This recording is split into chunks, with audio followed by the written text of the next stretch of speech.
इस वीडियो में हम डेवलपमेंटल बायोलॉजी के बारे में पढ़ेंगे जो कि BSc first year zoology syllabus में प्रेजेंट है और ये एमएससी में और नेट के सिलेबस में भी इंक्लूडेड है।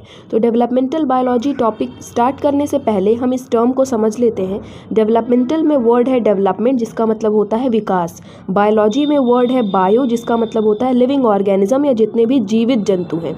लॉजी का मतलब होता है टू स्टडी यानी उस चीज़ पर्टिकुलर चीज़ का अध्ययन करना। तो अगर हम अपने अकॉर्डिंग इसकी डेफिनेशन बनाएं तो डेवलपमेंटल बायोलॉजी ब्रांच के अंदर हम सभी लिविंग ऑर्गेनिज्म के विकास यानी डेवलपमेंटल की स्टडी करते हैं। ठीक है, जितने भी लिविंग ऑर्गेनिज्म हैं उनका विकास कैसे हो रहा है, उनका डेवलपमेंट कैसे हो रहा है, उसकी स्टडी होती है डेवलपमेंटल बायोलॉजी में। तो ये आपको टर्म क्लियर हो गया होगा। हम इजीली इस टॉपिक को कवर कर सकते हैं क्योंकि बेसिक आपको पता होना चाहिए कि हमें इस टॉपिक में इस यूनिट में पढ़ना क्या है। ठीक है, फिर डेवलपमेंटल बायोलॉजी को हम एक और नाम से जानते हैं, इसे हम एम्ब्रियोलॉजी भी कहते हैं। अब इसे हम एम्ब्रियोलॉजी क्यों कहते हैं ये आपको अभी समझ में आएगा, बिकॉज आपके टॉपिक में आपको ह्यूमन के बेसिस पे स्टडी करना है। जैसे लिविंग ऑर्गेनिज्म की बात करें तो लिविंग प्लांट्स भी हैं, लिविंग एनिमल्स भी हैं और लिविंग ह्यूमन बींग्स भी हैं। तो हम सभी के डेवलपमेंटल फेजेस को स्टडी नहीं कर सकते हैं, वो काफ़ी वाइड सिलेबस हो जाएगा। तो यहाँ पे पर्टिकुलरली हमें ह्यूमन के बेसिस पे यानी ह्यूमन के डेवलपमेंटल स्टेजेस को पढ़ना है।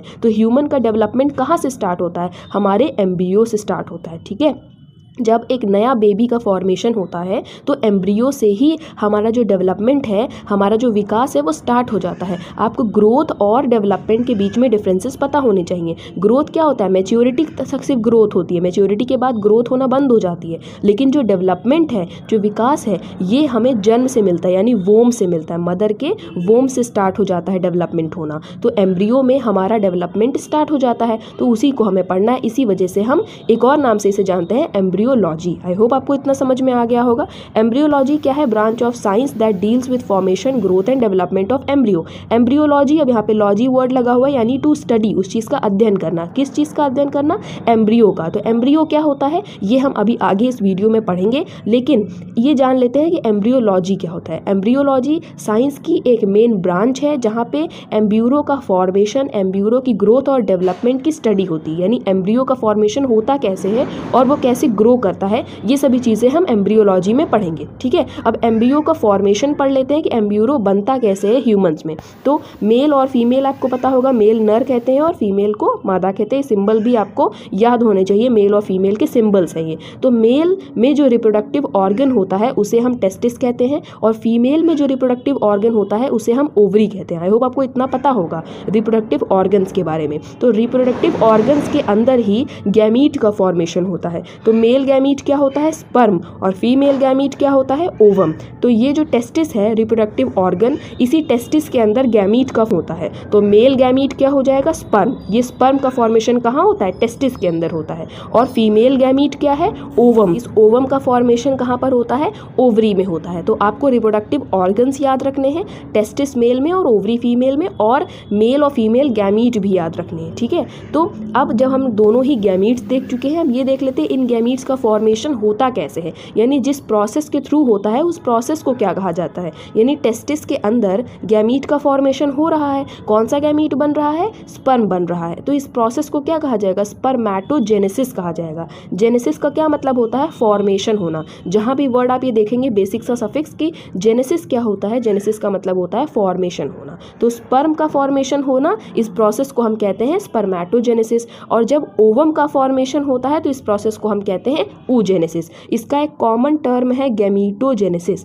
गैमीटोजेनेसिस का क्या मतलब है? जेनेसिस का मतलब होता है फॉर्मेशन होना और गैमीटो मतलब गैमीट का फॉर्मेशन होना। तो गैमीटोजेनेसिस एक बेसिक सा टर्म है। ठीक है, गैमीट का फॉर्मेशन होना गैमीटोजेनेसिस कहलाता है। गैमीटोजेनेसिस दो टाइप का होता है, मेल में स्पर्मेटोजेनेसिस और फीमेल में oogenesis। ठीक है, आई होप आपको इतना क्लियर हो रहा होगा। गैमीटोजेनेसिस गैमीट का फॉर्मेशन होता है और जब स्पर्म का फॉर्मेशन होगा मेल के अंदर तो उस प्रोसेस को स्पर्मेटोजेनेसिस कहेंगे। जब फीमेल के अंदर गैमीट का फॉर्मेशन होगा तो उसे हम oogenesis कहेंगे। ठीक है, प्रोसेस आपको समझ में आ गया, आपको गैमीट पता चल गया क्या होता है। अब दोनों ही गैमीट का फ्यूजन होगा यानी फर्टिलाइजेशन। फर्टिलाइजेशन की अगर आपको डेफिनेशन लिखनी हो या फर्टिलाइजेशन को बताना हो तो फर्टिलाइजेशन क्या होता है? मेल और फीमेल गैमीट के फ्यूजन को हम फर्टिलाइजेशन कहते हैं। तो मेल फीमेल गैमीट क्या है? स्पर्म और ओवम। तो स्पर्म और ओवम के फ्यूजन को हम फर्टिलाइजेशन कहते हैं। ठीक है, ह्यूमंस की बात कर रहे हैं, ह्यूमंस में इंटरनल फर्टिलाइजेशन होता है, बिकॉज फर्टिलाइजेशन भी दो तरीके का होता है, एक एक्सटर्नल फर्टिलाइजेशन जो बॉडी के बाहर होता है,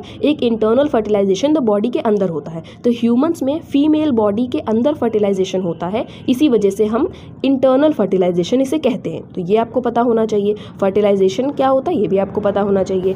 फिर स्पर्म और ओवम का जब फ्यूजन होता है, फीमेल बॉडी के अंदर फ्यूजन होता है, ठीक है, इतना आपको याद रखना है कि फीमेल बॉडी के अंदर स्पर्म और ओवम का फ्यूजन होगा, यानी इन शॉर्ट में फर्टिलाइजेशन होगा, और इंटरनल फर्टिलाइजेशन है इसीलिए फीमेल बॉडी के अंदर होता है। फिर क्या बनेगा, फर्टिलाइजेशन के बाद एक स्ट्रक्चर बनता है जिसे हम जाइगोट कहते हैं। जाइगोट सिंगल सेल का स्ट्रक्चर होता है, आप डायग्राम में देख पा रहे हैं सिंगल सेल का स्ट्रक्चर होता है। फिर इसमें डिवीजन स्टार्ट होता है, मतलब सिंगल सेल यानी इसके पास एक न्यूक्लियस है, फिर इसका न्यूक्लियस डिवाइड करना स्टार्ट करता है। और एक चीज़ मैं और आपको बता दूं, यहाँ पे कन्फ्यूजन रहता है लोगों को कि यहाँ पे स्पर्म का एक न्यूक्लियस और ओवम का एक न्यूक्लियस, तो दो न्यूक्लियस बनेंगे यहाँ पे जाइगोट के अंदर। ऐसा नहीं होता, यहाँ पे मैंने लिख रखा है स्पर्म और ओवम का फ्यूजन होता है। फ्यूजन का मतलब क्या होता है, मिलता है। तो स्पर्म का जो न्यूक्लियस है और जो ओवम का न्यूक्लियस है वो दोनों फ्यूज कर जाते हैं आपस में और मिला के एक न्यूक्लियस बनते हैं, ठीक है। तो जाइगोट दो न्यूक्लियस का नहीं होता, सिंगल न्यूक्लिएटेड होता है, सिंगल सेल्ड होता है, ठीक है, ये आपको पता होना चाहिए। फिर जाइगोट में क्या होता है, डिवीजन स्टार्ट होता है, क्लीवेज स्टार्ट होता है, एक न्यूक्लियस से 2 सेल्ड होते हैं,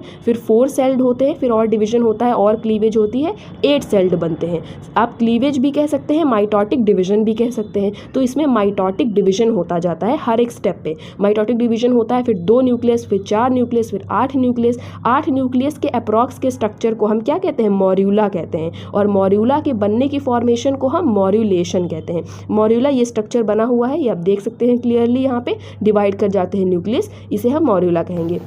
मॉड्यूला के बाद माइटोटिक डिवीजन होते हैं तो ब्लास्ट्यूला बनता है। ब्लास्ट्यूला में सिंगल लेयर का फॉर्मेशन स्टार्ट हो जाता है। सिंगल लेयर का क्या मतलब है, हर एक न्यूक्लियस के बाहर अपनी एक सराउंडिंग लेयर बन जाती है, ठीक है। और हर एक सेल को यहाँ पे हम क्या कहते हैं, ब्लास्टोमियर कहते हैं। और जो हर एक जो सेल के बाहर जो कवरिंग है, जो सिंगल लेयर हम बात कर रहे हैं ब्लास्ट्यूला में फॉर्म हो जाती है, उस लेयर को हम ब्लास्टोडर्म कहते हैं। डर्म का मतलब क्या होता है, लेयर, तो ब्लास्टोडर्म, ठीक है। और इसके अंदर जो खाली कैविटी आपको दिख रही है, इस कैविटी को हम ब्लास्टोसील कहते हैं। सील का मतलब क्या होता है, कोई खाली स्पेस या कोई खाली कैविटी, तो ब्लास्टोसील इसका नाम है, ठीक है। ये सब टर्म आपको याद रखने हैं, ठीक। ब्लास्ट्यूला के बाद ग्रास्ट्यूला का फॉर्मेशन होता है। ग्रास्ट्यूला 3 लेयर्ड होता है, ठीक है। यहाँ पे क्या था, ये सिंगल लेयर था, यहाँ पे 3 लेयर, 3 जर्म लेयर का फॉर्मेशन हो जाता है। 3 जर्म लेयर कौन कौन सी होती हैं, एक्टोडर्म, मीजोडर्म और एंडोडर्म। आगे चल के पूरा जो इंसान बनता है, पूरा जो ह्यूमन बॉडी बनती है, वो इन्हीं 3 जर्म लेयर से बाकी का फॉर्मेशन होता है, ठीक है। ग्रास्ट्यूला में 3 लेयर प्रेजेंट होती है। ग्रास्ट्यूला आप देख सकते हैं, इसका डायग्राम बना हुआ है। ग्रास्ट्यूला देखिए, जो ब्लास्ट्यूला था उसमें क्या होता है, नीचे से इन्विजिनेशन होता है, ठीक है। इन्विजिनेशन होता है तब जाके ग्रास्ट्यूला का फॉर्मेशन होता है। इसमें क्या होता है, सभी सेल्स जो है आपको दिख रही हैं उन्हें हम ब्लास्टोमियर ही कहेंगे, उनके टर्म में कोई चेंज नहीं है।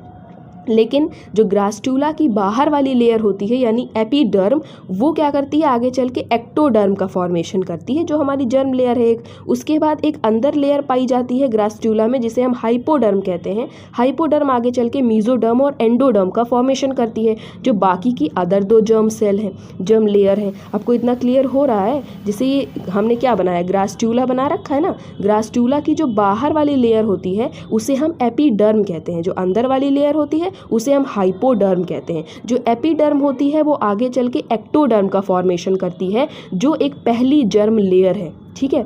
और जो हाइपोडर्म है वो आगे चल के 2 जर्म सेल बनाती है, हाइपोडर्म और एंडोडर्म। तो हमारी 3 जर्म लेयर बनके तैयार हो जाती हैं। जब हमारी 3 जर्म लेयर बनके तैयार हो गई तो ग्रास्ट्यूला के बाद क्या बनता है, एम्ब्रियो बनता है। और इसी एम्ब्रियो का फॉर्मेशन हमें पूरा स्टडी करना था। हमने देख लिया एम्ब्रियो का फॉर्मेशन कहाँ होता है, कैसे होता है, ठीक है। तो एम्ब्रियो का फॉर्मेशन समझने के बाद अब आगे इसकी थ्योरीज हमें पढ़नी है, जो हम नेक्स्ट पार्ट में पढ़ेंगे, ठीक है। इतना आई होप आपको समझ में आ गया होगा। यहाँ पे खाली स्पेस जो है ये पोर है, इन्विजिनेशन के द्वारा जो पोर बनता है उसे हम ब्लास्टोपोर कहते हैं। तो ये लेयर्स आपको समझ में आ गई होंगी, ग्रास्ट्यूला, ये सभी स्टेप्स हैं कि कैसे एम्ब्रियो का फॉर्मेशन हो रहा है। तो ये आपको समझ में आ गया होगा। आई होप नेक्स्ट वीडियो में हम इसकी थ्योरीज पढ़ लेंगे, ठीक है। Like the video, thank you.